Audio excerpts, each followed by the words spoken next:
এক গভীর জঙ্গলে বাস করত একটি শিয়াল এবং সে শিয়ালটি ছিল খুবই খারাপ।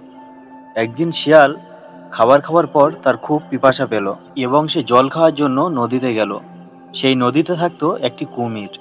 সেই কুমিরটি বেশ ক্ষুধার্ত ছিল, অনেক দিন যাবৎ কিছু খায়নি সে। শিয়াল যেই জল খাওয়ার জন্য নদীতে পা রাখলো, কুমির এক ঝাটকায় গিয়ে তার পাটা কামড়ে ধরলো।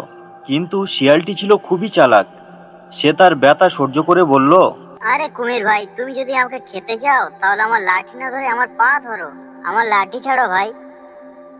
এ বাবা, আমি ওর পা না ধরে ওর লাঠি ধরেছি। হই।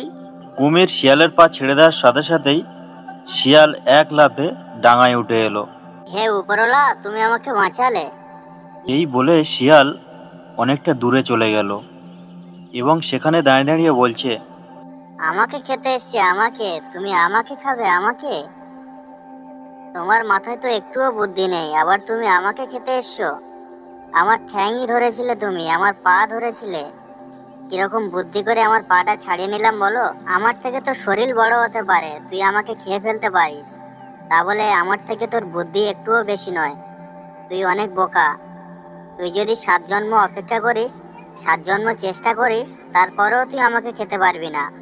খেতে এসছে আমাকে, ভাগ এখান থেকে বোকা কুমির। শিয়ালের এই কথাতে কুমির অনেক রেগে গেল এবং সে মনে মনে বলতে লাগলো, এই জলের সব থেকে শক্তিশালী প্রাণী আমি, আর আমাকে এইভাবে অপমান করলো। ঠিক আছে শিয়াল, তোকে আমি ছাড়বো না, এর প্রতিশোধ আমি নেবই। তুই আমার থেকে বাঁচতে পারবি না, তোর মৃত্যু হবেই, তোকেই আমি খাবো। এই বলে কুমির চিন্তা করতে লাগলো কিভাবে শিয়ালকে শায়েস্তা করা যায়। ওদিকে শিয়াল কাঁকড়া খেতে খুবই ভালোবাসতো। সে কাঁকড়া খাওয়ার জন্য একটা ঝিলে গিয়ে পৌঁছালো। শিয়াল কাঁকড়া খাওয়ার জন্য যে ঝিলে গিয়ে পৌঁছালো, সেই ঝিলের একটা নর্দমাতে ছিল সেই কুমিরটি। শিয়ালকে আসতে দেখে কুমির একটু লুকানোর চেষ্টা করলো এবং কুমির মনে করলো সে তাকে পুরোপুরি লুকিয়ে ফেলেছে। কিন্তু শিয়াল তো ভীষণ চালাক, সে এসে ঠিক বুঝতে পারলো যে ওখানে কুমির লুকিয়ে আছে। শিয়াল মনে মনে বলতে লাগলো, আচ্ছা কুমির বেটা প্রতিশোধ নেওয়ার জন্য এতটাই উন্মাদ হয়ে পড়েছে যে এই নর্দমাতে এসেও পৌঁছে গেছে। এখানে মনে হয় আজকের আর আমার কাঁকড়া খাওয়া হবে না। এদিকে বোকা কুমির মনে মনে বলতে লাগলো, আয় আজকে শিয়াল বেটা, তোর আজকে রক্ত মাংস আজকের আমি খাবো। আরে ওই কাদার মধ্যে কে মরে পড়ে আছে? এ কি রে, বোকা শিয়াল আমাকে মরা ভাবছে। আরে কিছু মারা গেলে তো নড়ে চড়ে, এ বেটা তো নড়ছে না, তার মানে মনে হয় এ এখন পুরোপুরি মরে না। আরে তাহলে তো আমাকে নড়াচড়া করতে হবে। এই বলে শিয়ালের কথা শুনে কুমির নড়াচড়া করতে শুরু করলো। আরে বোকা কুমির বেটা, তুই তাহলে আমাকে খাবি বলে এখানে লুকিয়েছিলিস? এইভাবে নড়ে না, নড়ে না, সব বুঝতে পারছি আমি, তুমি এখন বিরাট জীবিত। এই বলে শিয়াল সেখান থেকে এক লাফ দিয়ে সে তার গুহাতে পালিয়ে গেল। এদিকে বোকা কুমির বেটা শিয়ালকে ধরতে না পেরে আরো ভীষণ রেগে গেল এবং আর একটা সুযোগের অপেক্ষায় থাকলো। কিন্তু এদিকে শিয়াল ভীষণ চিন্তায় পড়ে গেল। এই বজ্জাত কুমিরের একটা ব্যবস্থা করতেই হবে, না হলে এ আমার বেঁচে থাকাটা মুশকিল করে দিচ্ছে। পরের দিন শিয়াল খাবারের খোঁজে জঙ্গলের ভিতরে চলে গেল। সেই সুযোগে কুমির এসে শিয়ালের গুহাতে ঢুকে পড়লো এবং শিয়ালের আসার অপেক্ষা করতে লাগলো। বেশ কিছুক্ষণ পর শিয়াল খাবার খেয়ে আবার সে তার গুহাতে ফিরে এলো। গুহাতে ফিরে আসার সময় তার গুহার কাছাকাছি এসে দাঁড়ালো। শিয়াল দেখতে পেল কুমিরের পায়ের ছাপ তার গুহার ভিতর পর্যন্ত ঢুকে গেছে।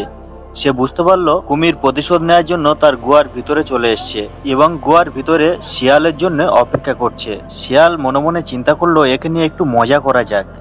তাই সে বলতে লাগলো, আরে আমার গুহা তো প্রত্যেকদিন আমাকে দেখে উহু আহা করে, কিন্তু আজকের কোনো আওয়াজ হচ্ছে না, পুরোপুরি শান্ত, কি ব্যাপার? এই বলে শিয়াল গুহাকে ডাকতে লাগলো। গুহা, ও গুহা, গুহা, কি ব্যাপার ভাই, তুমি এত শান্ত কেন আজকের? কথা বলো ভাই। আরে আমি এসেছি বলে মনে হয় গুহা উহু আহা করছে না। এ তো বিরাট বড় সমস্যার মধ্যে পড়ে গেলাম। ঠিক আছে, গুহা যদি উহু আহা না করে তাহলে সেটা তো আমাকেই করতে হবে। গুহা, গুহা, উহু আহা, উহু উহু আহা। কুমিরের এই গলার আওয়াজ শুনে শিয়াল হাসতে লাগলো। হা হা হা হা হা, হু হু হু হু হু, হা হা হা হা হা।